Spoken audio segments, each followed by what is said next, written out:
இந்த week movie suggestion பார்க்கலாமா? இந்த மூவியை நான் தேட்டரில் தான் பார்த்தேன். டிக்கெட் புக் பண்ணும்போது ரொம்ப யோசித்தேன், தேட்டரில் போய் பார்க்கணுமா, வேறு ஏதாவது படம் புக் பண்ணலாமா, ஓடிடியில் வந்ததுக்கப்புறம் பார்த்துக்கலாமேன்னு. பட் நல்ல வேளை தேட்டரில் போய் பார்த்தோன்னு ஃபீல் பண்ண வச்ச மூவிங்க இது. இது ஜஸ்ட் ஒரு சஜஷன் இல்லை, மஸ்ட் வாட்ச் சஜஷன் தான். தாய் கிழவி, ஓ மை காட், கிளைமேக்ஸ்க்கு அப்புறம் ஒரு 5 நிமிஷம் நான் அப்படியே உட்காந்துட்டேங்க. ஏன்னு தெரியல.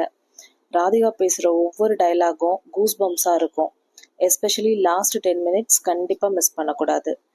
நான் ஒரு வீடியோவில் சொல்லியிருப்பேன், ஃபினான்ஷியல் இண்டிபெண்டன்ஸ் ஒவ்வொரு உமனுக்கும் எவ்வளோ இம்பார்ட்டன்ட்டுன்னு. இந்த படத்தில் அதோடு சேர்த்து financial literacy, financial micro management and savings எல்லாம் ஒரு பொண்ணுக்கும் எவ்வளோ முக்கியம்னு சொல்லியிருப்பாங்க.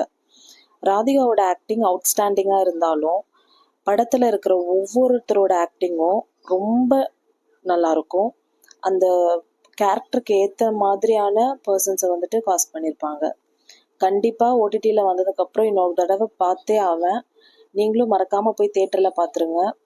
நீங்கள் இதுக்கு முன்னாடி இந்த படம் பார்த்துருக்கீங்கன்னா எப்படி இருந்துச்சுன்னு உங்களுடைய சஜஷன் அண்ட் கமெண்ட்ஸை சொல்லுங்கள். அண்ட் இன்னொரு ஹாப்பியான விஷயம் என்னென்னா, ஃபர்ஸ்ட் டைம் என்னோட வீடியோ வந்துட்டு 4.5K வியூஸ் போயிருக்கு வித்தவுட் எனி பூஸ்ட், எந்த ஸ்பான்சர்ஸும் இல்லாமல். ரொம்ப ரொம்ப ஹாப்பியாக இருக்குது. அப்படியே ஒரு ஃபாலோவும் பண்ணிங்கன்னா ரொம்ப சந்தோஷமாக இருக்கும். ஃபாலோ பண்ணிவிட்டு வீடியோஸை பாருங்கள். அப்புறம் என்ன, அவ்வளோதான்.